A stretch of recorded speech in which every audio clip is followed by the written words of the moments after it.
It's Slate Night, the Film Fan Podcast. Now, here are your hosts, Corey and Mason.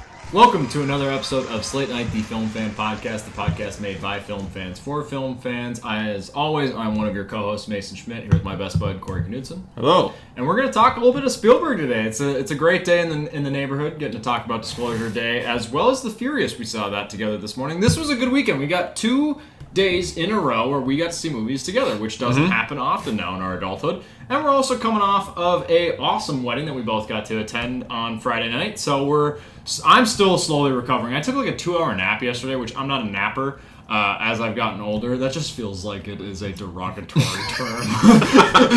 Fucking napper. It just does not sound good.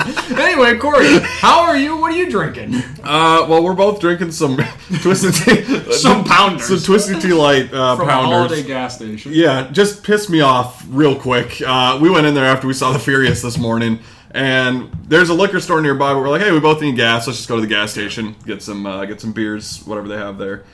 So we do that, and I get up to the counter and set 2 of these down, and a Jack Link's extra large beef stick.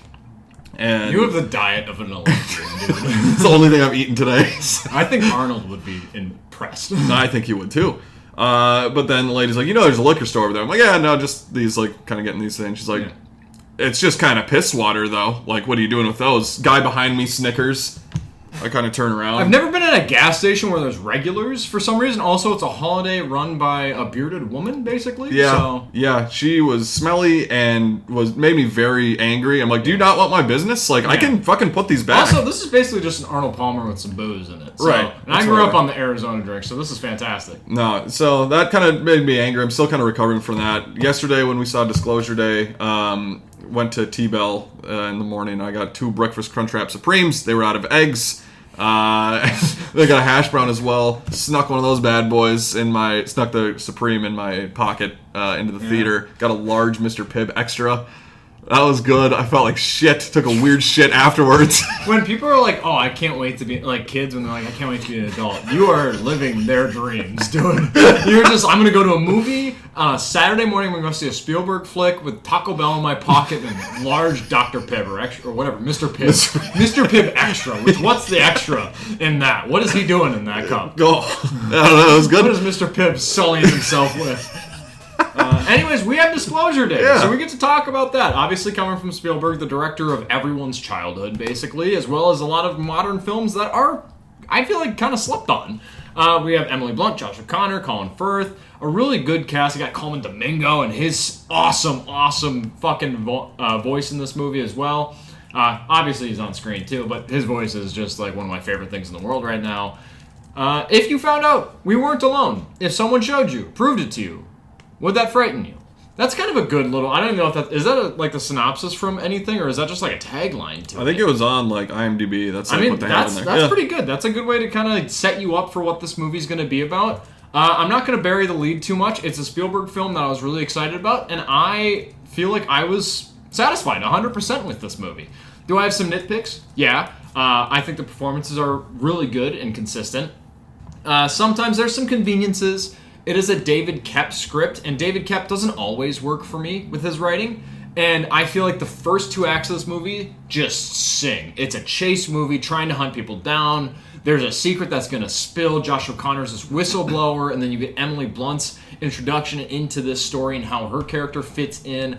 I really liked all of it. It felt like a natural progression of like the early 2000s Spielberg styling of what you get with Minority Report and War of the Worlds, with that same kind of color palette, the saturation, some of that lens flare overexposure, which I feel like J.J. Abrams has now run with.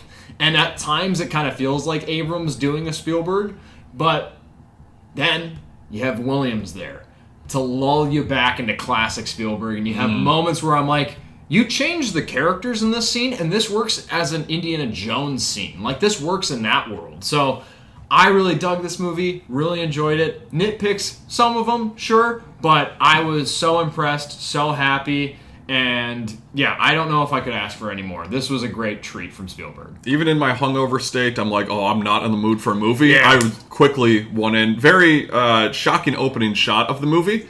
where we got there like just as the movie was starting, so we're kind of like with the Universal logo up on screen. we gotta find our seats. It's dark. I'm trying to fucking see what seat number it is, whatever. But very weird opening scene. But Never could have guessed that. No one could ever predict the opening shots of this movie. We're in a fucking warrior right now. Like what's going on happening? here? But no, I totally Bone size ready. Sorry, listeners. That's from Spider-Man. Watch that movie too. But anyways, Disclosure Day. Good bit. Yeah, sorry. No, I love Disclosure Day. Like just sitting with it for a day. Mainly everything works in this movie for me, and maybe we'll get into some spoilers a little bit at the end of this review. But it really is just Josh O'Connor as that whistleblower trying to prove the existence of aliens or share that with the world essentially. And kind of Emily Blunt's character gets caught up in this in a way, and it just felt. This feels like a modern classic to me. This feels like old Spielberg again, and like we've mentioned a lot of times, like I've said he's my favorite director of all time, and I like a lot of his more recent movies, Fabelmans, and stuff like post-2000s I think is all really good, but it's been a while since we've had an original story from him that feels like a classic. Yeah. And this feels like that to me. It has all of the fun adventure you would expect. There's a great train sequence that just blew my mind when I was watching. I was like, this is insane. And what I love so much about Spielberg's action or adventure scenes is that they're never one-dimensional. There's always layers to them. So, like, they're at the train tracks in their car, Josh O'Connor and Emily Blunt, and then train's coming through, guy comes in the back, he's ramming their car into there. Emily Blunt's got her feet on the brakes. And in the moment, you're like, oh, just get out of the car. But then she's like, if I get out, or if I take my feet off the brakes, we're going into the trains. She's like, we can't get out. And then the car goes into the train, it's getting dragged along by it. Not only do they have to try and get out of there, the guy is driving, shooting at them as well. It's just an extra element that he always does. And then there's an oncoming train. You have to try and get off, but Emily Blunt falls again. She almost gets down, her feet are on the rails. It's like... he's done that since, Raiders with the action sequences. It's something I love. That was another scene that just felt so Indiana Jones in the way. It's because it's Spielberg, but when, like, they're at the train's already crossing, they're at the stop sign, or, like, the arm that comes down, and then they get bumped into this train, and, like, you're sitting there, like, me in that moment, I'm like, get out of the car, don't do, like...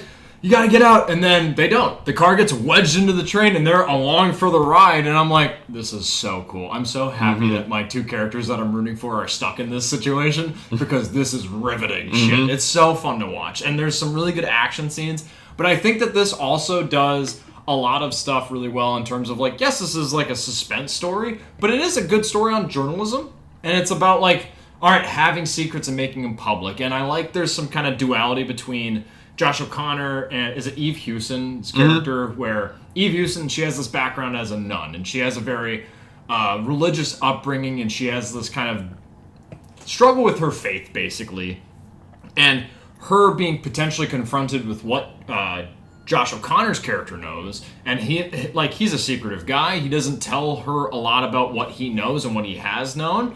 And with that also, he's very secretive about just who he is as a person. And I think the way that they work that into the character of, like, his job is being secretive. Like, his job is keeping shit under wraps. So it makes sense that his personal life is under wraps. And I think that worked really well with, like, when exposition has to be kind of doled out, it makes sense for when the characters are having these conversations. It doesn't feel like, all right, well, we need to feed the audience story here so that they know. It just feels like, no, these two characters in this room, this is the conversation they would be having. This is what makes sense. And I think that conversation that Eve Hewson, or that kind of struggle that Eve Hewson's character is having throughout the movie with her faith and what she's being confronted with, which it's Disclosure Day. This movie's about aliens or sentient beings, other life being out there in the galaxy. Her struggle with kind of encountering that, and how she fears people around the world who not necessarily have based their lives around religion, but have this idea of a god or an almighty being or an almighty center to this universe, how they're going to face this. And there's also, like, the supposed threat of, like, an oncoming World War III. And, all right, well, if we introduce this aspect of journalism, this news to the world, we let this piece of information just breathe, and people have to kind of face it. What's that going to do for the conflict that's already ongoing? So I really like that, and I like Eve Hewson's kind of character arc. I think that there really are, like, kind of three main leads to this movie, and at times the movie starts with Josh O'Connor. We transition to Emily Blunt. We have Eve Hewson, and it really works really well to where I'm not like, I feel like I'm getting pulled in different directions. It just feels like a natural progression of the conflict, and these are the characters that are nearest the source of what's going on. And it worked so well for me. I love that the movie just jumps into it right away. Yeah. Like, we talked about that opening scene, but it's just kind of, they're just like, all right, this is a device. And you have it, you're like, what the fuck is this thing? Like, what are we doing? But it, again, just like trusting you to figure it out. And I love Coleman Domingo in this movie. You mentioned him, but you just see him in the first 2 chunks of the movie just through phone calls, basically. Yeah. Guy in the chair, basically. Guy in the chair, and you just see people like setting stuff up behind him, and it's just kind of like maybe you blink and you'll miss, or you're not really paying attention, but then it leads somewhere. Obviously, it leads to a really fun, actually, kind of a warehouse scene. It's kind of humorous too, and it works. Yeah. But it doesn't like sully the suspense of it too, Exactly. which is very Spielberg. Like he knows. It's fun, and it's like goofy in a fun way of like the henchman getting taken out in a kind of fun thing. And there's just other great humor too of like they have to break their phones so that the government can't track them, whatever. This group can't track them. And it's just a great scene where Emily Blunt and Wyatt Russell, who plays her boyfriend or husband, she's like, all right, I'm going to drop my phone out. You need to run over it. He's like, you missed it. You gotta back over it. Go forward again. You missed it. Okay, I'm just gonna get out. Undoes the seatbelt. I'm gonna get out. I'll just do it. I'm gonna do it. So like humor like that, and even just small moments to me that feel so Spielberg. Josh O'Connor and Emily Blunt are sitting on a bus at one point, and it's towards the end of the movie, and Josh O'Connor just looks out and sees Emily Blunt's face on the side of a bus because she's part of the news, like the meteorologist, and he's just kind of like looks at her, looks back, doesn't say anything, but just like a little moment where it's like just kind of a nice levity moment in this movie. But with that moment of levity, I want to bring up within that train sequence, there is a moment when we finally kind of reach a crescendo, a little bit of peace, though, also with those 2 characters of Josh O'Connor and Emily Blunt. I don't remember a lot of the characters' names. I never do. It's not really a negative on this movie. But they finally get a little bit of solitude in a train car, but Emily Blunt, she's being faced with a lot of weird kind of, she knows everything about anyone she runs into. She's having like these weird developments, and she's having memories of people that she doesn't know, and she's understanding things that she would not understand or should not understand, and she's hyperventilating. And I think there's also just some really good touching quiet moments of characters just being there for one another, which like Josh O'Connor and Emily Blunt, their characters in this story are strangers to one another to a degree. So when they're sitting down in a train car and she's hyperventilating, I can't breathe, like what do I do? And he's just like, no, just like, here, touch the wall, touch these, I think it's like a piano on its side, touch the chords, like I'm here with you, it's fine, just breathe. And I was just like taken aback by that. I was like, this movie, I'm really one into like this big sci-fi plot that's going on, this whistleblower story, but I'm also really surprised at the amount of depth and sincerity that they're able to pack into a lot of these characters, these 2 strangers being there for one another. It's something that you kind of get in War of the Worlds from Spielberg, where it's characters just trying to figure it out and running into people and having to figure it out along the way, and you get some moments of humility in that, but you also get some really tragic, scary moments of human nature, which in this movie I was really surprised by the optimism of it, which Josh O'Connor, he's like, his whole selling point, his whole fighting, dying stance is that regardless of how people are going to react to this, they deserve the right to know. And I love that. And I'm immediately on his side for that. So it gave me 3 great lead characters to root for all throughout, even though Eve Hewson is the character that is kind of outside looking in, the one struggling the most with the revelation that she's being faced with. Do you want to get into spoilers at all? Do you want to get into like let's kind of wrap up like our general thoughts. I just going into this movie, I've seen some pushback of people being like, oh, this movie's so boring, it's not even about the aliens. And this isn't a movie about the aliens, really. It's like seeing September 5th and being like, this isn't about the Olympics. Yeah, it's... What did you want? It's really... So go in, don't expect a War of the Worlds type thing. But just to that point, and kind of the last of the spoiler-free thoughts, I love tracking Spielberg's career through his alien movies, or movies that have aliens in them to a certain degree. Yeah. Where we have Close Encounters. I can make the argument that it's one of his best movies, and one I think of a my lot favorite, of people. not this, but Close Encounters. You brought up aliens, so I had to pick this up. But you just have that Close Encounters where it's just the aliens it's kind of this mystical thing and the paranoia that comes with it. Yeah. But then you get Alien Story in E.T., where it's a family-friendly, great adventure story. It's lighthearted. You have Reese's Pieces in there. Reese's Pieces. But then you have War of the Worlds, which is more of that straight-up action movie, this merciless aliens and the destruction they can do. And even Kingdom of the Crystal Skull, which, obviously has its issues, and we've talked about that before, but the aliens there are presented in this kind of transcendent, all-knowing, the knowledge of that. And now in this movie, it really is a different style of telling an alien story. So it's so crazy that he's had, like, kind of 5 different alien stories. Yeah, not only that, I think that they do a really good job in this. Like, you mentioned Close Encounters and E.T., you have, like, positive displays of aliens in film. E.T. is a friend. And in Close Encounters, like, it's an unknown, but it's just notes of optimism, of exploration, of discovery. And then you have War of the Worlds, where it is danger. It is all things that could happen from an unknown commodity coming into our planet. Could happen, and it is happening. In this, I like that it kind of keeps it a question mark. They don't seem violent. They seem peaceful to a degree. And it just, the way that they work it into the story, where it's like, yes, this is going to scare you, this revelation, but I don't know if what we're revealing is going to be a threat. Like, if the threat of what we're revealing is actually going to be worth being scared of. Like, there's a question mark still around it. And I think the more ambiguous they were with the representation of the aliens in this film, which you don't get a lot, and I appreciate that a lot, I think going that route and not having a clear line in the sand, they're good or they're bad, makes this movie sing too. I was really worried, and which, like, the first 2/3, you don't get a lot of alien representation in the story. Some, like, clips, some little archival footage that really works to kind of set the stakes of it.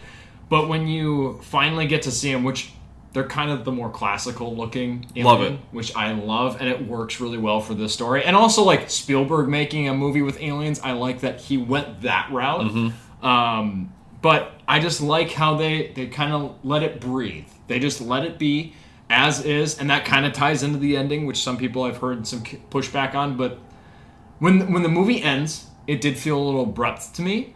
But also, credits go, hearing the John Williams score, and I'm like, I don't know what else you do in that moment. I don't know, like, you don't need to show me the next steps, because what would happen next is what I would fear as someone that, like, loves Spielberg, but gets kind of annoyed with some of his, like, kitschy, cheesy, like, sentimental aspects. I'm like, I caught on to a thread that I thought they were going to go in a certain direction of, like, world peace, everything's okay. And I'm like, don't do that. And the movie just ends on a note where it's just like, here we are. Well, let's get into it now. Yeah, let's get into it's a recommendation for us. Go check it out. Recommendation. It's an original movie. We've had so many good ones this summer. Obsession, Backrooms, all kinds of stuff where it's awesome to see these. So check it out. But we are going to dive into spoilers. So if you haven't watched it yet, stop listening or skip. We have to find a good way to, like, tell people to skip forward to a certain also thing. Like, how do you do that on a podcast? I don't know. Like, I don't know. when we take down this warning from the screen, come back. It's like if they don't fucking hear a flash of a screen when they're listening on their audio. Anyways, go watch the movie, come back and listen to the rest of it. Skip like 5 minutes maybe. Yeah. So yeah, I do want to touch on the ending because I feel like that's the thing that most people have kind of been talking about a lot. But I think it's a perfect ending because this movie, again, it's not really about the aliens. It is, and I think that's why it's called Disclosure Day. It's about the disclosure of this information. It's not about what happens after that. It's not about the invasion. It's not about, do we get along with them? Do they stay here? Do we go there? Like, that doesn't matter. That's not the point. And to what you brought up with, like, the journalistic aspect of it, of the people need to know this information. What they do with that, we'll find out. But that's not the point of this movie. The point is to get the people the information they need. And I think the ending works really well because, and it's something that you kind of brought up yesterday, that World War III is kind of a backdrop in this movie, where it's on the news, you just hear it, you see it. It's not like a big focus in the movie. And I think it actually works really well because I don't know that I needed I didn't need a subplot in this movie. I didn't need to, like, actually see the war. I didn't need to hear people talk about it a lot. I think it works well of, like, the world is a violent place and, you know, humanity has kind of lost the empathy and communication that we've had, the understanding with each other. And I think it works so perfectly when the alien comes into the news studio at the end, people all around the world see it, and then Emily Blunt just says, listen. And that's the point. It's just we need to listen to each other. We need to be more empathetic. We need to do that. And I think that ends on a perfect note, and it leads into the track and the score called Listen, which is incredible. Awesome. So I love how this movie ends. I think it, again, just encapsulates what this movie is about.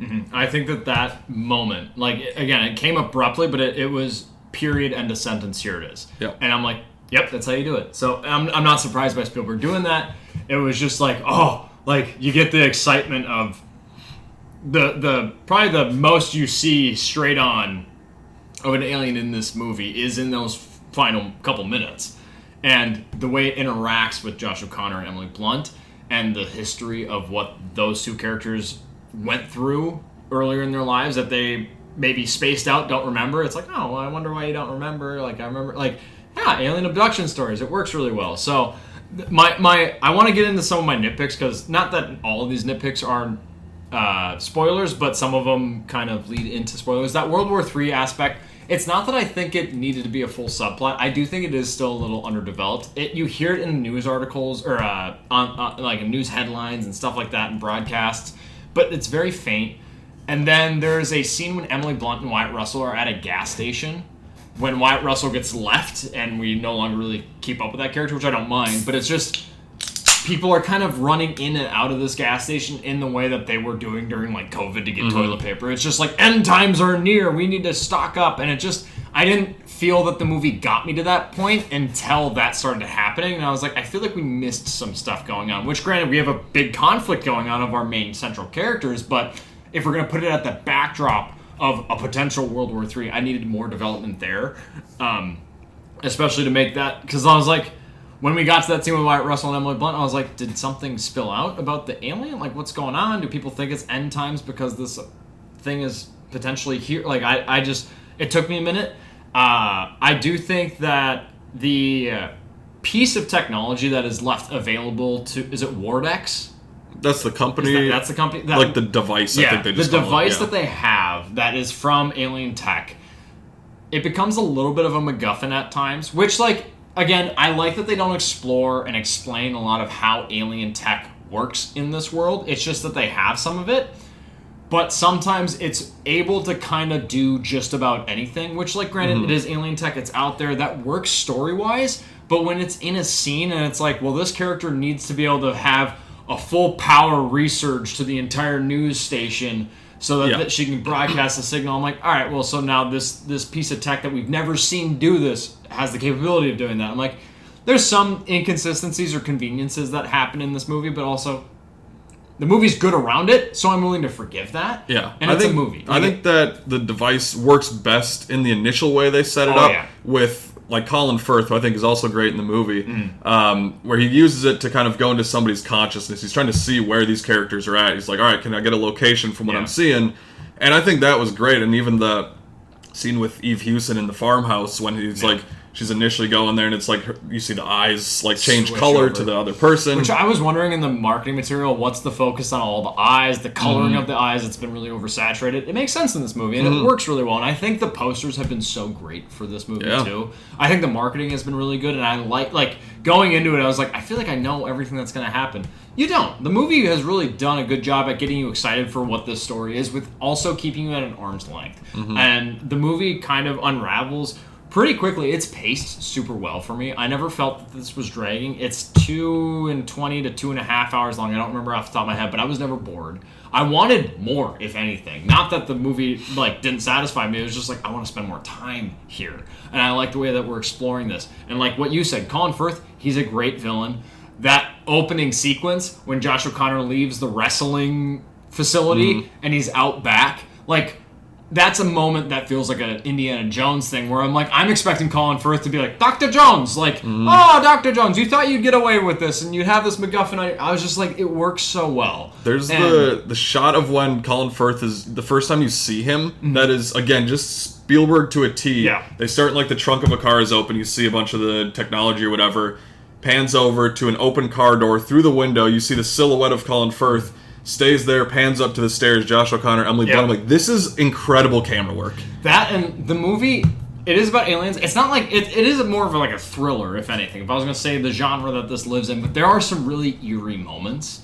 There are some eerie reveals. There's one shot that's in the trailers that I guess I would say I wish it wasn't. and it's the shot of like a close up on the deer, and as it spans around, What a you good get transition. It's a good transition. I wish they would have kept that solely for the Yeah, movies, but yeah. also I'm like, you do have to market this movie a little bit, so I get that. People need to know that aliens are part of this. If they couldn't glean that from the absolute rest of the story and marketing, but whatever. I really liked this movie. I liked it a lot. I loved Emily Blunt in this movie. It's almost hard for me to see her as a struggling professional in any category. Because, like, in this movie, as she gets introduced, she's like this meteorologist that wants like an anchor job, and she's like, "Hey, Wyatt Russell, my boyfriend, will you watch this little rehearsal tape that I did, this little thing that I could submit?" And it's just like, it's weird seeing this woman that is just perfection on screen have confidence issues. But she is so good, and there's a lot of good humor that comes with her character knowing a lot and how she knows that. Granted, we were in the spoiler spot, but like some things, just go see it. You'll love it. I don't see a big reason why this movie isn't looked at as being classic Spielberg. Because like it has the awe, it has the wonder, it has great pacing there. Like that car chase that turns into a train chase eventually. To get to that car, you have Josh O'Connor seeing all the Ward X guys swarming the house, and you have a wonder of him just circling this area trying to get into a vehicle, and he's like, I don't know what I'm doing. And you can hear, like, the good humor that comes in a Spielberg movie isn't like, oh, we need to have a character that's funny. It's just characters dealing with things and be like, I don't know what I'm doing. It's a car driving through a house. I don't know what I'm doing. And then, it's a great set piece, too. Like, we just had Clint Eastwood retire from filmmaking. And we lose that voice in this industry. And with Spielberg getting up there in age and John Williams coming back and doing the score, which is so perfect.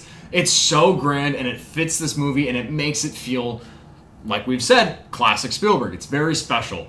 And it's just like, I don't know how many more of these hitters, movies like Disclosure Day, that we're really going to get. And that comes from someone that loves Fabelmans. I probably prefer Fabelmans a little bit to this movie, but this just feels like the moment the movie starts, and that, well, I'm not going to say the moment, because that wrestling scene really took me off. Like, put me on edge. I was like, what's going on? Who's directing this? Not that it was bad, it was just not expected. But once we get into that first confrontation scene between Josh O'Connor and Colin Firth, I was like, yep, I'm fine. I'm good. It's from here on out, I'm sure I'm in good hands right now. So this was such a satisfying experience. And I do get maybe some gripes that other people that I've seen do have about this movie, but it gave me everything that I wanted from a Spielberg film, and it feels classic in a way that I feel like Ready Player One might not feel that same. Doesn't have that like kind of that Spielberg love, that Spielberg magic 100% behind, or like The Post, a movie I like, but it doesn't feel Spielberg. Like, when I think Spielberg, I think of these bigger than life classic films, and Disclosure Day kind of fits that bill more than those. So I'm thrilled with this movie. And I think this movie works so well, like you mentioned, when you're with other characters, sometimes in movies where you're like, I just would rather be with this group of people. Yeah, that type of thing. But this one, I think it worked well, whoever we were with. And I love Josh O'Connor plays Daniel Kellner. That's what it is. Because Wyatt Russell said, who the fuck is Daniel Kellner? Again, good humor in this movie. Yeah. That's not like quippy dialogue. Yeah, it's not the Marvel MCU humor. It's just like genuine reactions from characters. Yeah. Where I'm like, that works. Like, who the fuck are you? Or just like Emily Blunt speaking Russian and Korean. Everyone's like, how the fuck do you know that? But why are you speaking Russian? Yeah. I wasn't speaking Russian. What are you talking about? I gotta go to work. See ya. Bye. What the fuck? But I loved when Daniel and then Emily Blunt's character of Margaret, when they eventually came together, because again, I think it ties into the understanding of it all. But kind of Daniel has the evidence, he has the proof of alien existence. But then Margaret, in a way, she kind of gives it meaning and gives it purpose through her understanding people. And you see it with the cop that pulls her over, with people on the news sets, with anybody she can like touch them or be around them, and they see somebody that they love or that they lost, whoever it is. You can see like their inner conflict, basically. And I love that kind of tie-in with like towards the end when they're going to the news station, the cops there, and he's just like, I just needed to, and she's like, I know. And then it walks past. I'm like, awesome callback. Like, it's not set up for nothing. Like, everything kind of comes through. Mm-hmm. And I love the scene when we kind of get the flashback of how, like, the first time that Emily Blunt encountered the aliens, and we see them using the devices to, like, that's a transition scene too, with the deer to the alien. And just seeing how the two of them have always been two pieces of the same puzzle that just needed to come together for this to happen. So, yeah, this movie worked really well for me. I love it. I think, my only little thing, again, is just kind of that, the MacGuffin of the device. Yeah. Where I think it works well when it was kind of just that entering the consciousness and seeing, like, somebody, like, they lose contact for a second and leave, and then they come back to the table and, like, sitting in the chair or whatever. Like, that all works great. When it kind of turns into, like, we can power this, or we can make stuff invisible, which the invisible warehouse scene is awesome, amazing, but it's like, okay, like, not everything's really set invisible. up, like, pretty convenient that this is working this way right now. But I'm kind of like, that doesn't bother me enough. It's just kind of like again, it feels kind of like a classic, like, MacGuffin in a old adventure movie or old Spielberg movie. That, and when you have a great movie supporting it, when, like, a MacGuffin shows up, if the movie's already good, I'm going to get on page a little bit quicker than if, like, oh, this movie's shit and now it's relying on something that doesn't make sense and is inconsistent to what I've already been seeing.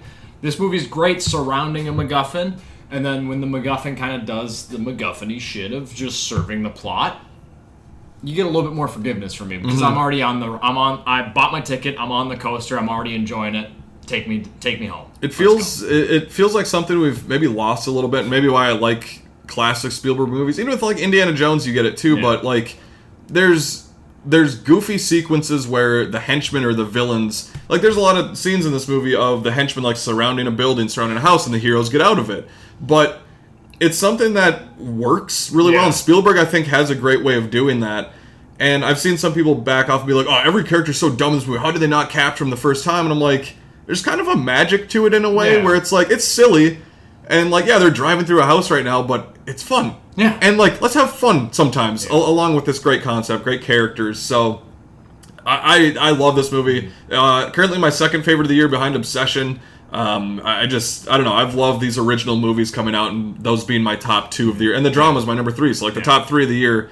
Original stories. Just no IPs. I'm like, I love this. And a Spielberg summer movie with John Williams coming back to the score. Stay through the end credits. Listen to the track called Listen, because they released that, like, a week ago before the movie came out, and I've been listening to that. This is an impressive movie. Spielberg still got the sauce. That, and we were talking about before we started recording, but, like, how many more times are we going to get a John Williams score in theaters ever? So just stay to the end of the credits, listen to the music. It's really something special, and we're talking about it as well. Like, it'll be a shock if he doesn't get nominated for this score. One, it's going to be one of the last times probably that you get to nominate John Williams, because I don't know if he's going to be doing scores a whole lot more. But also, it's that good. Yeah. Like, if Dial of Destiny, you made this joke earlier, if Dial of Destiny can get a nomination for a score, this deserves it way more. I don't want that to be his last nomination. No. And I think, like, honestly, granted, we're only in, June, midway through June, I think if this gets nominated, right now it wins that award for me. It is, for me, the best score of the year. And it's, currently this movie is, like, in my top, I think it's in my top 4. It's sitting around, like, Exit 8, which I really love. It's sitting around 28 Years Later still. But I really love this movie. I have nitpicks, but the fact that my biggest negatives are nitpicks, it's a Spielberg movie. That is the way it is. That's just it felt very optimistic too. It was a movie that I was, like, on edge all the time for and thoroughly, like, entertained, but also I was just like, and you get, like, that complaint of, like, oh, it's schmaltzy and sentimental, it's Spielberg, which I also will harp that complaint sometimes. But in this movie, it doesn't feel as over the top. It works, and and it kind of ties in with the ending. It just, listen, understand, like, it worked so well. Love this movie. Go check it out. I need this movie to do gangbusters because it's Spielberg, it's John Williams, and it's an actual event movie, and it's original IP. So it's a culmination of all things great. I just need people to go support it so people know, oh, let's keep doing that. Aside from, like, obviously Backrooms Obsession. There are other movies that are original this year that are doing really well, but to get it from one of the greats, if not the great to you, it's an awesome watch. Definitely go check it out. 100%. The other movie that we checked out, we mentioned it this morning before we got our Twisted Tea Lights from the Holiday gas station. We should have got the name of the woman behind the counter. I should have. I'm going to make her life hell. Goes back, only getting Tweed Lights, Pounder Tweed Lights. Just let me buy my drink if I want to get my drink. Yeah. Fuck off, whatever. No, so we saw The Furious this morning, which we previewed and kind of said a lot of people compared it to The Raid, that kind of martial arts action style. Which you can see and you can feel that. Yeah, 100%. And You got Conja Club in here. the Ganja Club, Tasu Leech. If anyone remembers side characters from The Force Awakens like we do, you'll get that. But essentially it's about a dad that's fighting to get his daughter back that was kidnapped. And he teams up with Joe Taslim, who plays another character who somebody was kidnapped from his life, and they're both kind of fighting this crime ring, child trafficking ring, or just human trafficking in general. And I like this movie. I mean, I thought it was good. I like martial arts movies. I've never been in love with them the way a lot of other people are. Yeah. Like, I watched the Raid movies last year before Havoc came out, Gareth Evans' new movie. So, like, I watched them recently. I really liked them. My main thing, I guess, is that the choreography, the fight choreography, great. I can't imagine how long that takes to get right. Yeah. And especially, like, this movie does it really well of different locations and using the props and the tables and the chairs and ladders and different stuff within the environment. That makes it all really interesting. But it just sometimes gets a little like, all right, punching, kicking, I get it. Yeah. And this movie's like nearly 2 hours long, where I think it could be an hour and a half and 20. Still accomplish the same thing. Again, it's all impressive, but I'm just like, all right, it's a familiar story. So this isn't like a character movie. This isn't a deep thing. It's like a dad trying to get his kidnapped daughter. Yeah. We've seen it before, but you can still do it well. It's just that I'm like, all right, I'm feeling the length a little bit in this one. This is Taken, but with kung fu. Like, Yeah. you want the story of Taken, which I think is a really well done film, and it's like, for me, I saw that movie when I was really young. That is like the modern revenge. I need to go save a person I love, and no matter what I need to do, I will do it. Like, I have a very particular set of skills. It works. It's iconic. That movie's great for me. This, it has that same revenge plot, but there's not a lot of, like, substance around that. And I think that this movie knows that, so they're like, all right, well, we'll pad the rest of the runtime with overlong, drawn-out fights. Well, choreographed fights, but way too long. Like, I love the Raid movies. I think the first Raid, in its simplicity, it has a very nothing story. It's just this police unit going through a tower to get to the top. It's very much a video game. It's like Dread. They came out around the same time, and I love both of those movies. I think that they're great. Raid 2, I also really love. I love the complexities of the story in that movie, but I felt it more in Raid 2, where the fights got exhaustive. Like, one, hey, I respect you guys for being able to do these scenes, but now I'm getting bored, and just like it all just becomes the same. Like, it just you stop getting surprised by what they're willing to do and what they can do. And there was never like a moment in this movie where I was like, oh, that's something crazy new in a fight scene. It was just well choreographed, which, again, a positive, but the movie was exhausting me every time they did it. The end of the Raid 2, one of the best fights I've ever seen in film, which also exhausts me, is in that kitchen fight scene. That fight is so fucking long. It feels like 12 minutes. I don't know the actual time, but it's so long. Every fight in this movie is that, if not longer. And I'm like, all right, you're already stringing this along with really kind of weak, basic story setup of a man trying to find his daughter that's getting potentially sold into child trafficking, which they don't really develop a whole lot. You don't need to, but also I'm like, all right, well, if you're going to do a basic story, at least try and find a way that's going to set yourself apart from movies like Taken. And then you have the detective but this man who's trying to find his wife, who is reporting and trying to track this story of child trafficking in their town. And it's like, all right, I like their kind of camaraderie and their brotherhood that they form over the time. Like, and you get like a good fight in a club where they don't know they're kind of on the same side, so they're beating the shit out of each other, and they're like, wait a minute. You're here for your daughter? Oh, I'm here for my wife. Oh, we're on the same side. So sorry. All right, well, come with me. Let's go. Yeah. And I'm like, okay, I like that moment. Yeah. But every other fight scene was just like, all right. And especially like the culminating, almost final fight of what is a 2v2 and then one big guy that somehow is still alive despite taking a sledgehammer to the noggin. People take so many hits. Crucial hits to the head, and they're just shaking them off. Main character gets hit by a car at full speed. And he gets off. I remember that happening. I was like, hold on. Okay, but before that, he's also maintaining speed of a automotive vehicle while in flip-flops. And then like- he kicks those off, and now he's faster, and he's catching up to the car. And then he gets fucking T-boned by an actual car on foot, and he just like, oh, he's up. Which I'm like, sure, the moment or the message of this kind of minute of this story is just what a guy will do for his daughter. Cool. Awesome. You're so original for that. But you're getting decleated by basically a Toyota Tacoma. Yeah, no, dude, you're dead. I'm sorry. Gone. So it really stretches the believability.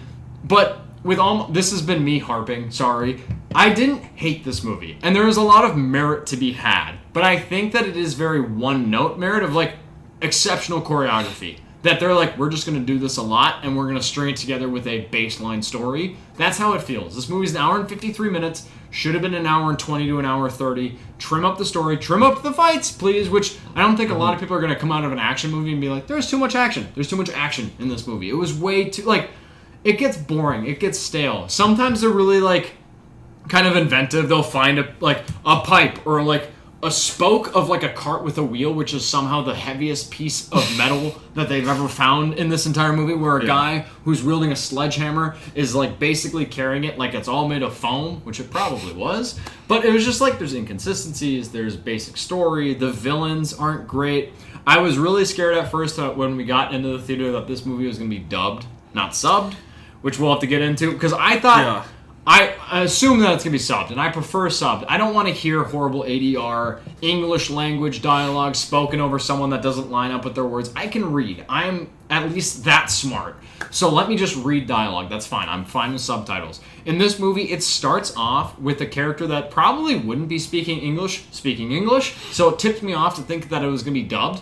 But then, no, there are moments, long chunks of this movie where it is subbed. So I'm like, okay, well, what is this? Because the dub stuff feels so lazily ADR'd in. Yeah. And it takes you out of the movie, and it sometimes makes you laugh, and it makes it hard to really discern whether a performance is bad or not. Because it's like, how do I critique this if it's like all ADR muffle over top of them? And I'm like, I don't know if their acting's bad or if it's just like the coupling of performance and ADR shitty dialogue, and there is a character that is a detective or like an assistant detective who just, I was like, get the fuck out of here. I was just looking it up because I was curious. We didn't really have time to like look into it that much, but yeah, it has a mix of some dubbing and some of that ADR, and then of subtitles. Because I was thinking the same exact thing when it started. I'm like, oh, is it dub? But then they show subtitles. They're speaking Chinese. Yeah. I'm like, wait, so what was the other? Like, why not?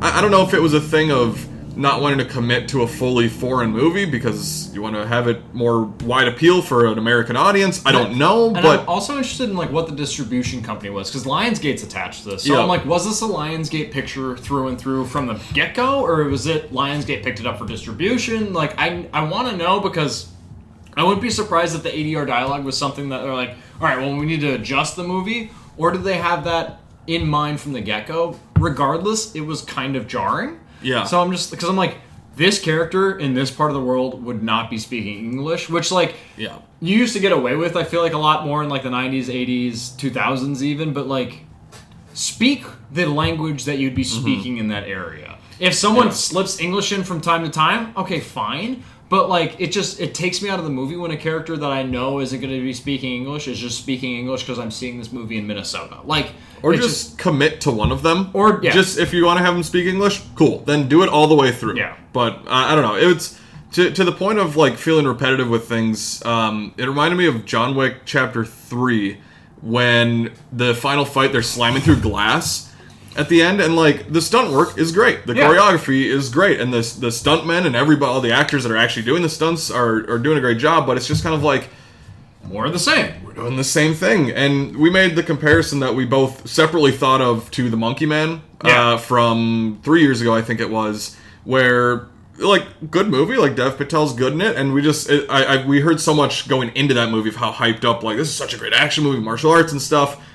I feel kind of the same way of, like, this is fine, but it's not going to be one I remember a lot at the end of the year, unfortunately, but I feel like a lot of people really are loving this movie. Yeah, the martial arts in The Monkey Man, which I'm happy you brought that up, because it was like, yeah, the martial arts in that movie, good. The story around it, Yeah. it's a revenge story. Like, which, granted, a lot of action movies of this kind of type and of this make are a lot of revenge stories, and they kind of follow formulaic things, but I'm like, well, then at that point, if the only thing you can bring to the table is something that you deem as being new or revolutionary, where it honestly boils down to being really well handled but more of the same, and then you're just gonna kind of sprinkle it in, or really, it feels like the story is very much the backdrop of this movie. It's not really to be had. There's some emotional moments that don't play off emotionally, like when the father gets reunited with his daughter and they drop the frame rate, and I'm like, shut the fuck up, stop doing that. Like just play it normal. It honestly probably impacts me more, but like now it's so cheesy.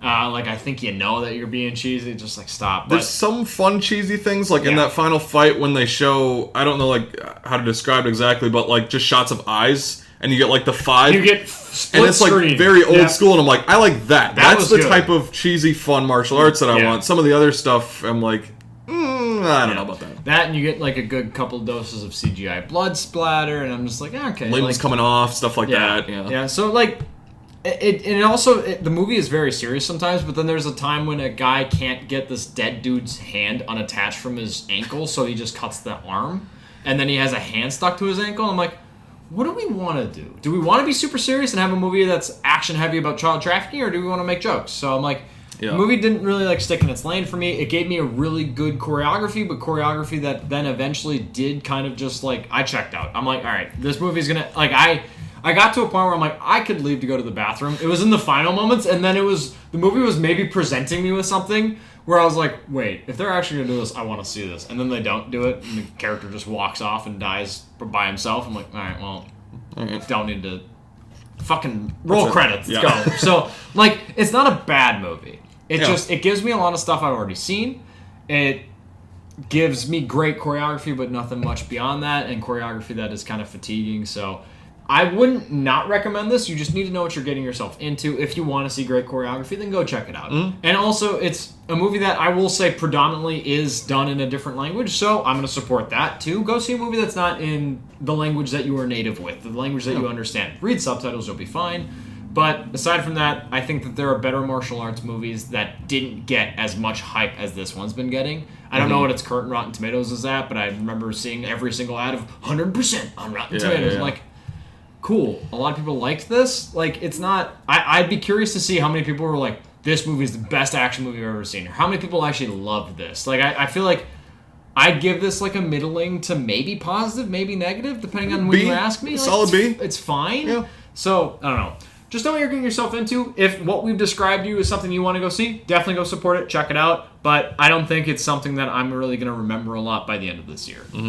Going into a old watch, or first-time watch of an older movie for me, we had all the Scary Movie stuff come out in weeks previous, and Corey did his watch through that. I still haven't watched the newest Scary Movie. I'm still kind of excited to go check it out, especially based on kind of what you've mentioned about like the ending and teasing that a little bit. Keeps me interested. I did want to check out an old spoof movie that I've heard a lot about, and I mentioned that I bought it in a week previous as well, but that's Top Secret. It's coming from the same kind of directorial writing team as like Airplane and Police Squad, so I know I'm in good hands because I do like Airplane. I love Naked Gun. So I was really excited to check this out. It's starring Val Kilmer. An American rock and roll singer is invited to a cultural festival in East Germany. This is when East and West Germany are split. Tear down that wall, Mr. Gorbachev. I'm not a crook. That's a different president. I just love that quote. But an American rock star is in East Germany in order to distract from a plot to destroy NATO submarines, but he accidentally becomes involved. It's a ridiculous plot of a guy in a horrible situation that he definitely is just horribly outgunned in. And it's this rock and roll singer that just thinks he is the center of all attention, and he is stuck within this plot of intrigue. And there are some really good bits in this movie. I'm not going to go on too long about it. It's not as good as like Airplane, but I do think it's a very good telling spoof movie. We talked about with some of the scary movies where it just becomes like a movie of bits and there's no through line. This movie and movies of this era, spoof movies, have a really good through line, and they have a fun way of just making goofy little spoofy beats within it. Like, they have a story, and they'll also make you laugh along the way. One of my favorite shootouts I've ever seen in a movie, and it takes place within a barn with all these characters of our, like, the good guys shooting out at coming in Germans, and it's the way it spoofs action movie shootouts, and the fact that everyone has to break a window, no matter how many times one character has broken a window, they're breaking a window to shoot out. And I'm like, I love that. And then you got Val Kilmer playing tic-tac-toe with a French-paned, 9-paned window with a enemy German where he shoots it and there's an X. The German shoots it, there's no, and they're just going back and forth. I'm like, there's such good stupid humor in this that it works, and it doesn't feel like it's just trying to make you laugh. It's like, no, we have a movie here, but we'll make you laugh along the way. Whereas some of the scary movies, some of the lesser spoof movies of more modern era of like epic movie teenage, like that shit, where it's just like, dick joke, ball joke, coming. Oh, how, you're laughing. Oh, this doesn't really deal with anything that we're currently actually doing in the story because there's not much of a story, but here, vulgarity for vulgarity's sake. This movie, it's charming, it's fun. I watched it with my wife and she was giggling along through it. It's not the most consistently funny spoof movie I've ever seen, but it was a movie that I always enjoyed watching and had some really good bits of laughter in it for me. So I would recommend it. I also love Val Kilmer, and I struggle to really distance young Val Kilmer from things like Tombstone or from Batman Forever or Top Gun. And in this, I was like, that's a completely different guy. So it was such a fun watch. I'd recommend Top Secret. I remember when Val Kilmer passed away, I had a coworker being like, have you seen Top Secret? And I'm like, I haven't. They're like, I love that movie. You should check it out. It's a very fun watch. I do want to watch that for sure. Kind of in the same vein, after the Scary Movie watch through, I decided to watch White Chicks, which I'd seen. And actually, shout out to Megan, a girl at the wedding we were at. Yeah. I remember being at her house with a bunch of friends one time, and she loves the movie White Chicks, and she's like, we're going to put this on. Megan is one of the smartest people I've ever met. Incredible. Yeah, she's an awesome person, and she's like, we're going to put White Chicks on in the background. So, like, I remember watching most of that movie at that time and being like, this is hilarious, back in high school or whatever. So after Scary Movie, I was like, I'm in the mood for a little more Wayans comedy. Directed again by Keenen Ivory Wayans and starring Marlon and Sean. They're two FBI agents that are going undercover to protect two basic white girls from getting kidnapped, and it's fucking hilarious. It came out in 2004, and it looks like an actual movie, which, again, I feel like I say that every week, but it's just like, it looks so good, even though it's not, like, maybe technically the best, but just compared to now, I'm just like, it's a real set. It's a real story. Have the biggest budget. Probably doesn't have like the best team behind it, but it's a good, funny movie that was like, oh, you guys shot on location. Mm-hmm. Crazy. Wild concept. But it's so funny. It is just the situations of these characters, and I want to shout out, first of all, the makeup work in this movie, because it's great. It is great. It is really great. It's not something maybe that people like think about all the time, but like but the special effects makeup artist that primarily worked on this movie, his name is Greg Canham, and he also worked on Mrs. Doubtfire and The Mask and Hook, which I'll talk about in a second here, but it's a little through line. I didn't expect that. Yeah, right. Like it looks incredible, and I think because you're just so locked into the comedy, you're maybe not thinking about it, but it's a movie that it's one of those people say, this can get made today, and like, there's always been talk about White Chicks too, which I'd be down for, 100%. Oh, I'd see it open. After Scary Movie 6 now, I'm like, let's keep this fucking rolling. Yeah. Let's have fun. Let's make fun of everybody. And that's something that this movie does well, is like make fun of white people and black people. Yeah. And the Wayans have talked about that a lot, where they're like, yeah, Terry Crews is a fucking dumb piece of shit in this movie, I think the funniest moment in this movie is when he finds out at the end that, I forget which, I think it's Marlon he's in love with, or doesn't know he's in love with. And he's not upset that she's not a woman, he's upset that she's not white. That is so funny at the end. A weird, almost like kind of quasi riff on like the ending of Some Like It Hot, which is also unexpected. It's just so good. He's just trying to court her the whole movie at the restaurant, and Marlon Wayans is just doing the nastiest shit at the table, and he's like, with the oysters, just feet on the table. His feet on the table. And Terry Crews is just like, damn, that's a woman right there, and it's just. So many great scenes. I love the fitting room sequence in this movie, them trying on clothes and just trying to get everything on. Might be the hardest my mom has ever laughed in a movie. That or Maya Rudolph in shitting in the street in Bridesmaids. Like, those are like synonymous with my mom just like cackling to the point of pissing herself, is White Chicks and Bridesmaids. It's just like a classic comedy that I love. And there's one just last little quote that I wrote down. Luttrell is Terry Crews' character. And before Marlon Wayans is going on the date, dressed up as the woman, obviously, Shawn Wayans is like, hey, if Luttrell needs protection, there's an extra shower curtain in the bathroom.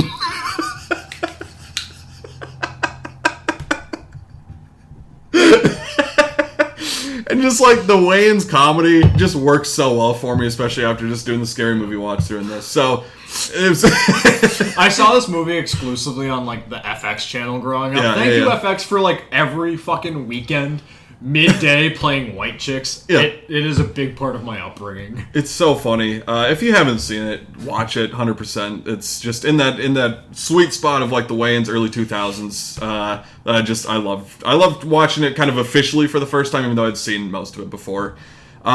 Speaking of Hook, which I mentioned before, I planned on watching more Spielberg movies. It was just a busy week with the wedding and rehearsal dinner and all that kind of stuff. So only got around to watching Hook this week. Came out in '91. And it is a story of grown-up Peter Pan, which, full disclosure day, whatever. Yeah. I've never been the biggest, like, Peter Pan or Hook or Wendy or any type of story. I just never really cared all that much about it. Kind of overdone. I agree. But this is, I actually really like the approach to this movie and kind of where they decided to set it, where, what if Peter Pan grew up and he forgot about Neverland, forgot about the Lost Boys, and then he gets pulled back into that world to save his kids. And I like that idea. I think that's pretty fun and a different spin on it where I'm like, okay, cool. I enjoy it. Robin Williams plays Peter Pan in the movie. I think he's good. He's got all of his fun Robin Williams bits, but it's not full like comedy really. Camp. He's the dad that's kind of separated from his kids, and he's, focused on his business deals and his calls and everything. So it's like a good lesson in the movie of just reconnecting and finding your imagination again, your inner youth, and playing into that. Dustin Hoffman is a great Captain Hook. He is just so fucking great in this movie. Some very dark scenes where he like almost commits suicide. Yep. I'm like, I miss this in family movies, like where dark shit was in there. Like, not every movie needs to be made for a kid. It can be a family-friendly movie that kids could also watch, but it might take away some things that are going to fuck them up a little bit. God damn, like The Incredibles too, and the dude's like, I wanted to jump off that building. You didn't let me. He didn't want to be saved. As a kid, I was like, whoa. Like, why was he doing that? My mom's like, don't ask those questions. Grow up, you're like, you're 5. Wow, settle down. That's crazy. Yeah. Love Bob Hoskins in the movie as Smee, and they're just a little dynamic that they have. It's a lot of fun. You have Julia Roberts in there as Tinkerbell, which the effects in this movie actually look pretty good. Of everyone flying around and like Tinkerbell being small, like it looks pretty solid and better than like Thor: Love and Thunder floating head type stuff. Where I'm like, that's pretty impressive for '91, and it's good enough to where like it's charming now. Like it is dated, but it's still charming. Mm-hmm. I don't love this movie. This is one of of the Spielberg films I've seen. This is one of my lessers, but again, the premise is great. It's a good setup. I'm like, why is this one called Hook, though? Like, yes, Dustin Hoffman is awesome in this, and maybe he does upshadow Robin Williams as Peter Pan, but I'm like, okay, but like, why is it called Hook? Like, I don't know. I do enjoy this movie. It's just like for Spielberg, I'm like, I have a higher kind of expectation, but it's still like a pretty great family movie. Yeah, it's fun. I know like Spielberg doesn't love this movie. Yeah. When your lesser movies are still regarded as good or great, you're a goat. I know, like, initially when it came out, he wasn't crazy about it, but after Robin Williams died, I remember him saying in an interview, like, I watched this back again and it just changed how I felt about this. I'm like, I like that a lot. Again, there's some good comedy in this movie. There's a baseball game in Neverland that Robin Williams' son is playing in, and the hardest I've laughed in a while is just runners trying to steal second, catcher takes out a gun and shoots him. He's like, no, he's out. Like, I'd love to see that in an actual ball game. Do that to the Twins and restart the team. Fuck. As you're wearing a Twin Cities baseball. I love the Twins, but fuck, I can't get into sports right now. There'll be another hour of this. Yeah. No, but it's an enjoyable movie. I think it's fun. It is lower on my Spielberg ranking list. It's not up there with the classics for me, but I liked watching it. There's a lot of cameos that I did not expect, or maybe not cameos, but just actors that showed up. Gwyneth Paltrow plays a young Wendy in the movie. The older Wendy's played by Maggie Smith, always great. Glenn Close is dressed up as a guy pirate in the movie. Randomly, yeah. Cool. Thank you, Watch Mojo, for tipping me off to that. Yeah, when right? I was younger, I was like, why is Glenn Close in this? Like, okay. Phil Collins and Jimmy Buffett are in this movie. One really interesting thing is George Lucas and Carrie Fisher have uncredited roles in this movie. They are, like, there's a scene where they're flying off to Neverland and they're still in London or wherever, and they're like this couple that are like floating up and kissing on a bridge. Also cool to read into that Carrie Fisher did a lot of rewrites on this movie, like a lot of script doctoring for it. So she wrote a lot of Julia Roberts' dialogue as Tinkerbell. So just cool to be like, oh, Princess Leia just wrote some dialogue for a Spielberg movie. That's really cool. But there's, it's fun. There's some like weird things. Peter in the movie, I don't know, he makes out with a lot of people. He makes out with like 3 mermaids when he initially gets to Neverland. And then he makes out with Tinkerbell in a scene that feels strangely out of place in this weird, like, I love you, Peter. And he's like, I have a wife. Also goes back home and kisses her. But then also old Maggie Smith is like, I loved you back in the day, too. I'm like, God damn, how many people... Everyone's hot for Peter. Robin Williams, really just hairy... Well, I guess he shaved for this movie, but normally hairy Robin Williams? Strange. Hook, sort of... I don't understand how he dies in this movie. Because, like, there's the big alligator, or crocodile, whatever it is, statue in, like, the middle of the square. And it's, like, a stuffed thing that he killed before. But then it falls down and the mouth's open. And he's underneath it, but then he's just gone. Yeah. Like, where'd you go? Like, I know this is like a fantasy movie. I'm thinking too much about it, but I'm just like, where? But seriously, like, where did you go? Like, actually, the last thing is that they kind of do a weird thing at the end when Robin Williams comes back to the real world and his kids are back and everything, and they kind of imply that it was maybe a dream because you see Bob Hoskins like sweeping up a courtyard or something, and he's like, I'm just a normal guy. It's very Wizard of Oz, and you're like. No, but like that, your kids actually got taken, and then Tinkerbell shows up right after. So I'm like, wait, no, it's not a dream. Why would you? I guess I don't understand. But, anyways, I had fun watching it for the first time just to get some old Spielberg. I do over the course of this year. I want to watch through all of his other movies I haven't seen.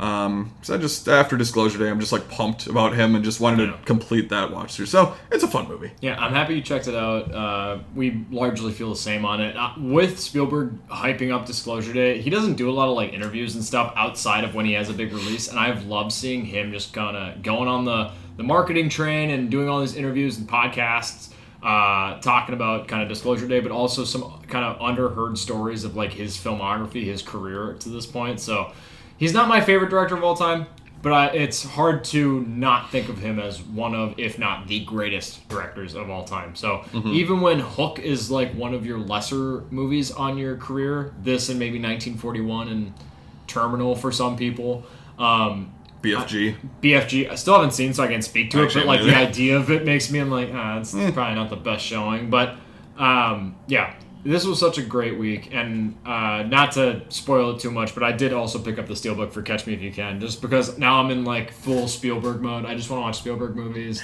because, sometimes he is schmaltzy. Sometimes that works for me. Sometimes it doesn't, but a lot of times I know if I'm watching something with Spielberg behind the helm, it's something that I can just kind of check out mentally, and I don't need to critique too much because I know it's going to be something of quality. Like I'm along for the ride. I have a safe driver at the helm. Like it's something I'm excited for. So Hook, not the best, but a lot of Spielberg's films like Disclosure Day are great, and it's been a great kind of watch through this week. Yeah, Hook also got nominated for 5 Oscars too. Just want to shout that out. Great sets and costumes. Just once you get to Neverland, more it's tangible like, sets. Yeah, it's like great, just on a big pirate ship. I love that. So Spielberg, you got the fun long takes. You got John Williams with his fucking French horns just blaring. You're like, oh Johnny, you are humming here, buddy. Moving into the new releases for this week, the big one is Toy Story 5, and coming off of a very consistent franchise of the first 4 Toy Stories that we both really like a lot. Oh yeah. I think my personal ranking, I'd go 3, 2, 1, 4. What's yours? 2, 4, 1, 3. 2, 4, 1, 3. Okay. I remember watching Toy Story 3, or rewatching it right before I went to college, and I was just like, that's my number one. Yeah. Like that hits. But you can't go wrong with any of them. None of them are bad. Like they're all the same, almost level of. 2 is perfect to me. Everything else is like right there, right behind it, and it's just like, all right, well, which one would I rather watch first? With this one, we have the whole crew coming back, and the gang is kind of tested by technology, getting introduced. The Lily Pad, I think it's called, the little tablet that comes in, and Bonnie is Greta Lee voicing the tablet, and you got Bonnie playing with that instead of toys. And I think initially you hear Toy Story 5 coming out, and it's like, do we need it? But then, like, the trailers have kind of worked on me, and I'm like, that is a good, that's a natural way to go. I feel like this and Inside Out are two franchises in Pixar where I'm like, there's more you can do with the base story that you have. I think less convincing with these ones. Yeah. If they were like, Cars 4, it's like, no, stop. More racing or Soul 2, stop. Yeah. So this is going to be a big movie this summer. Very excited to see that and talk about that next week. We also have The Death of Robin Hood from Michael Sarnowski, a director I really like, who did a small movie called Pig with Nicolas Cage. Quiet Place Day One, very good entry into that franchise. We have Hugh Jackman in the lead role, and he's grappling with his past after a life of crime and murder. Robin Hood finds himself gravely injured after a battle he thought would be his last. In the hands of a mysterious woman, he is offered a chance of salvation. So, weirdly, like a same way of Hook, like a different spin on Robin Hood, kind of, or a different angle of it, supposedly. I'm curious about that one. I don't know that I'll see it in theaters this week, but it sounds interesting. I'm getting pretty excited for this one. Yeah. I like the director, but also it reminds me of The Man Who Killed Hitler and then Bigfoot, which is a movie I reference a lot. Maybe not on here, but I love that Sam Elliott movie from a number of years ago, and this feels like a legend at the end of his run and him no longer being a legend and just being a man left to cope. Yeah. And I'm just like, all right, I like that kind of dissection of a legend, so I'm excited to check this one out. The last kind of big release of this week is called Leviticus. It's had a lot of buzz coming out of festivals and stuff. New horror movie? It's about two teenage boys who are trying to escape a violent entity that takes the form of the person they desire most. Corey. Each other. During Pride Month. Crazy. I'm sure Karl Anthony Towns, fresh off of his NBA Finals championship, will love this movie. I mean, you can't expect, like, the NBA's not going to let Cat lose during Pride Month. Like, he's up there. Oh my god! He played like shit. Just when I thought you were going to rein it in, I was like, oh, he's still going. Like, he didn't even play that good in the finals. Like, I'm happy for him. As Timberwolves fans, it's like, it's cool to see, and get to experience that with Cat winning with the Knicks and Darnold winning with the Seahawks. I mean, yeah, it's the curse of Minnesota sports. We saw Kevin Garnett go off, win a title. Andrew Wiggins, Kevin Love. So it happens just to us for some reason. But yeah, congrats to the Knicks. It was cool. But I'm really excited for Leviticus. Yeah, Leviticus. So is Karl Anthony Towns. Yeah. I've heard a lot of great stuff coming out from like the film festival circuit of just like this being a great horror film and already having the great year for horror that we have started off with. I'm pretty stoked for this. So I don't know scratch that. I do know the order in which I'm going to watch these. It's definitely Toy Story 5 first, but I'm happy to fill in any of these other two movies that are coming out this week because I'm excited for both. I can't wait, and I think Leviticus might be kind of a sleeper hit for me personally. I can't wait for this movie. Moving into a physical media roundup, I mentioned that I got Catch Me If You Can. I got the great steelbook here. I also I ordered Final Destination Bloodlines. It was a specific steelbook that they had that I hadn't seen before. So I'm really excited for that. It's a 4K Blu-ray. I really love that movie from last year. It's a great horror film and maybe the best of the franchise. No, it is the best of the franchise. I agree. And then I love Disclosure Day so much, I pre-ordered the 4K Blu-ray Steelbook of that. I can't wait to add that to my collection. And this is a movie that I think is never going to get stale on a rewatch. Not a lot of Spielberg movies really are stale on a rewatch, but Disclosure Day was just really feels like something special. What did the artwork look like? It is a lot of, at least from what I've seen, unless they redo the artwork, it is the same poster of like the Emily Blunt with like the black bird background and the bird, the cardinal. And then I think the backside is the Josh O'Connor with the deer. And I like that artwork. I've seen posters that are almost more Indiana Jones-esque with like the feathering and like the painted portrait of it that I'm like, I kind of want that as a Spielberg fan. But I really do like the Disclosure Day marketing so far and the posters to this point. So whatever they end up choosing or if that is the final artwork for it, I'm excited for it. Also, those like initial things in like Times Square when it was like all will be disclosed, like the first thing. After seeing the movie now, it's like that is perfect. Yeah. I love that. A lot of big things coming out this week. We have Scream 7. Is that still your least favorite of the year? Yes. It's near the bottom for me. Strangers Chapter 3 is still down there, but I didn't see that one, so maybe I would be there with you. Yeah, it's Scream 7. I don't know if I need that one. Super Mario Galaxy movie, Ready or Not 2, Here I Come. Hamilton's getting released, which is actually pretty cool. I remember watching that in like 2020. I think it came out. I'd never seen the play before, but I watched the movie on Disney Plus, and I was like, "This is pretty." Or a recording of the play. I thought it was pretty sweet. So glad that it's getting a physical release. I hope Disney Plus and more streaming studios keep doing that more, like Netflix and everything. Then we have You, Me, and Tuscany, A Night of the Seven Kingdoms Season 1, and then some older movies, Day of the Dead, Eraser, Cloud Atlas, To Kill a Mockingbird, and Warcraft all coming out on 4K. Is that Day of the Dead? Is that the original, or is that? Yeah, that's the original, the George A. Ooh, Romero one, which I love. Day of the Dead. Is it a 4K Blu-ray? Do you know? Oh, I'm gonna look into it because I've never think it seen is. that one in its entirety. Oh, really? I've only seen the Snyder one. It's which good. I do like that one, but I'm always really interested. You're saying Dawn of the Dead, or? Oh, I'm thinking Dawn of the Dead. Yep. No, Yeah. never mind. Fuck. Shit. I do love both Dawn and Day of the Dead, the original Romero ones. They're really good. Okay. So, yeah, I'm excited about that. Well, shit. I might have. I mean, I already bought 3 Steelbooks this week. Maybe I sell Get another one. Yeah, why not add to it? In terms of movie news, we had a couple of pretty big trailers come out this week. We had The Social Reckoning, Heart of the Beast, which is a new Brad Pitt, I believe David Ayer flick. Moana dropped their final trailer. We probably won't talk about it because we're both not that excited about it. Whalefall and Gatto, don't really know. I don't speak different languages aside from a little bit of German, and I'm not even great at that. But that is the next Pixar movie, I guess, on the docket, which I love the animation already for it, and it's got Mark Ruffalo, I think, in that title role. Mm-hmm. It's a little bit of a tease. I saw that. I enjoyed it. I'm excited to see kind of where that goes. The biggest trailer, I think, for this week, for me, is The Social Reckoning, just because I think it has a little bit more to prove. Not that I don't really believe in the team behind it. It's just I didn't know if I needed a continuation of the Mark Zuckerberg Facebook era, or like what it is kind of now. But kind of got won over by it. I really like Jeremy Strong in this trailer, and that really won me over as his portrayal of Mark Zuckerberg. I'm like, yep, that's Zuckerberg. I feel it, and that is very much the current time. So I love that. Whalefall, really intense trailer. Help me reestablish a brand new, help me establish a new fear of being eaten alive in the sea. Fucking terrifying shit. And I also love that Josh Brolin and Austin Abrams are teaming back up post-Weapons, and it's like, oh, father and son. Love that. So some good trailers this week. But Social Reckoning and Whalefall were the event trailers that I immediately, when I heard that they dropped, I was like, yep, let me get my phone. Yeah. No, I love The Social Network so much, and I think, much like Toy Story, we kind of mentioned, I think there is more room if they do it right, if there's more to tell about where social media has gone. With the Gatto trailer, I don't like cats. That's a very well-known thing, but I do think it's funny, like the cat mafia, and they have the Godfather music playing. I'm like, that's kind of funny. Yeah. I like that. So, excited for most of these movies except for Moana. Yep. Can't wait to not see that one.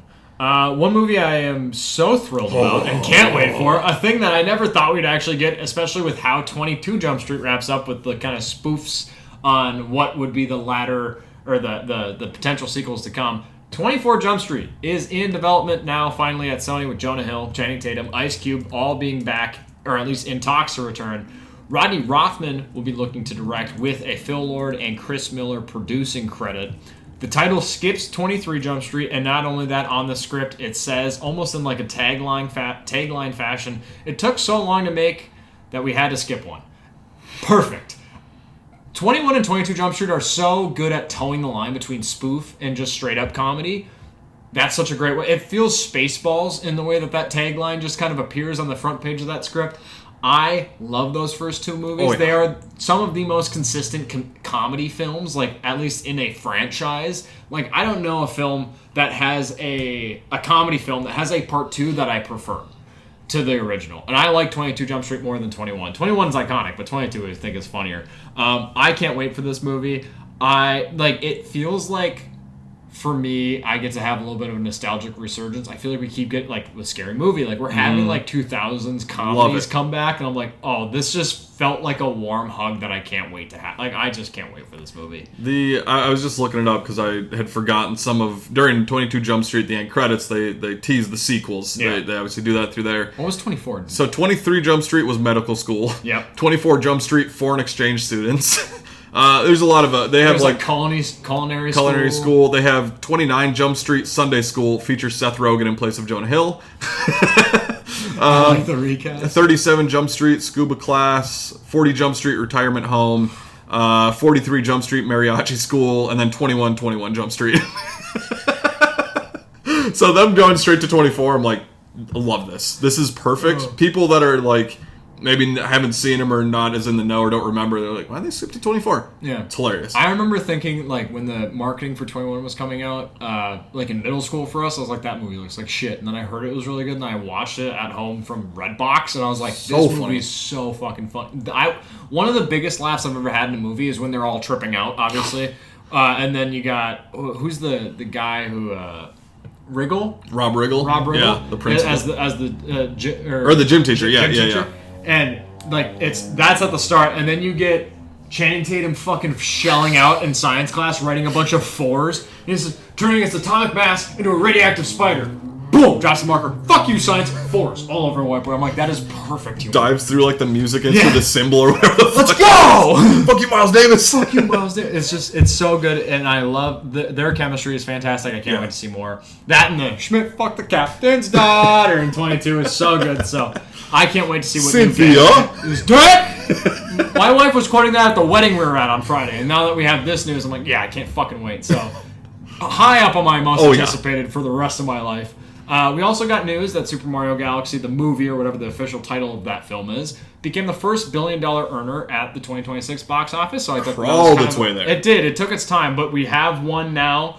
Granted, we have Spider-Man coming, we have Toy Story 5 coming, so we'll have more entering that club later on throughout this year, as well as Avengers and not Dune Part 3, but I would love it if it did. I doubt it. Close, maybe. I wonder if Odyssey will make it. You think Odyssey or Dune 3 makes more money? Odyssey. Just only...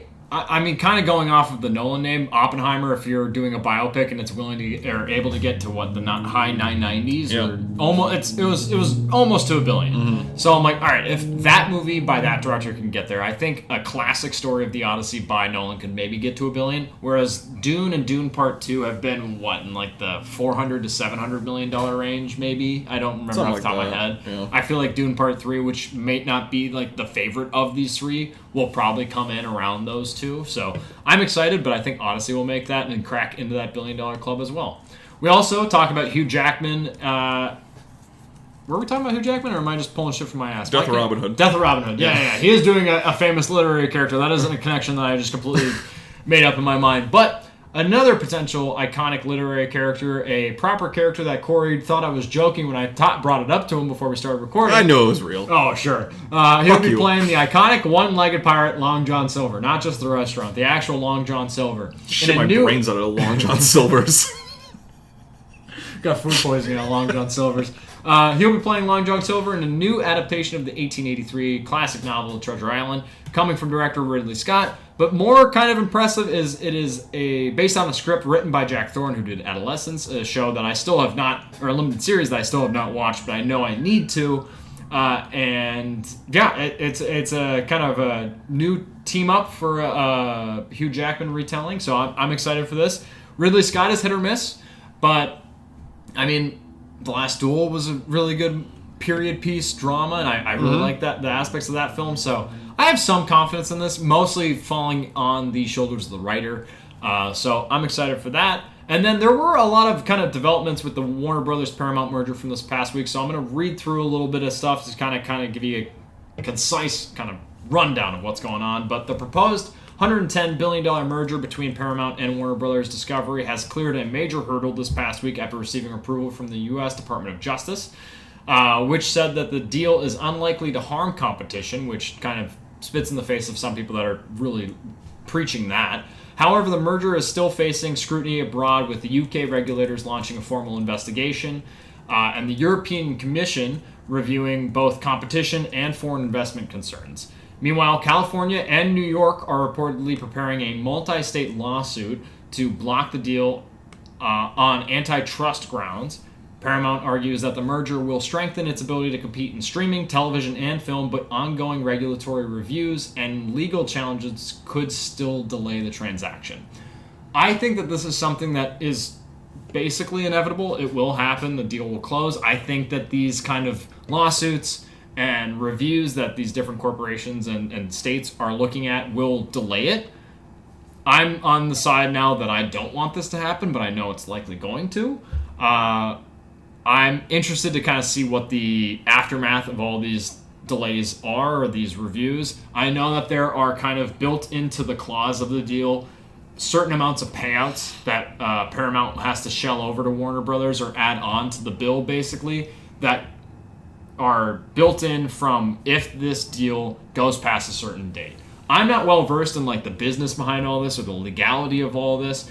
I'm just, as a movie fan, I'm interested to see what is to come and if it is going to affect kind of the the business on whole and the amount of competition we're getting in the industry. So I'm interested. I'm invested. I don't know all of it, but there was a lot of just kind of piling up information this past week, so I thought it was important to touch on.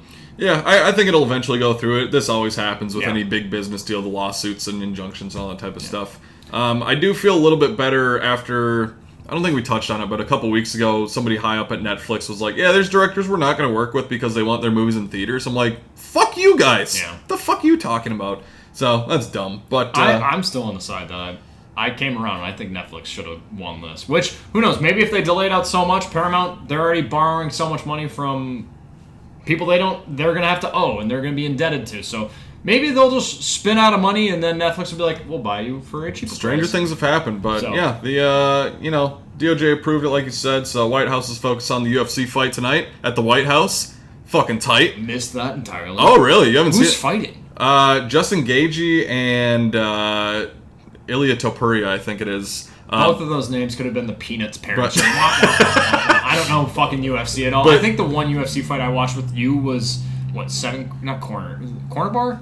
Is that what it is? Oh yeah, yeah. Right there? Yeah. That was fun. But yeah, they have the fight like at the White House, like outside on the grounds. They built the whole fucking thing. It's tonight.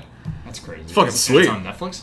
I think it's on Paramount Plus or something, which Oh, I don't have. I don't have. I'm gonna watch some highlights of it, but it's fucking tight. So Well, all right. That's a cool. wild way to cap off. UFC Freedom 250, baby. Let's That's go. so weird.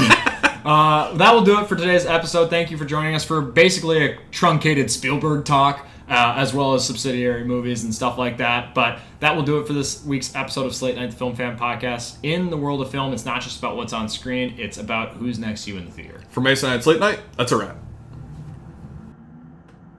We should have paper. You don't have to include this, but, we should have paper.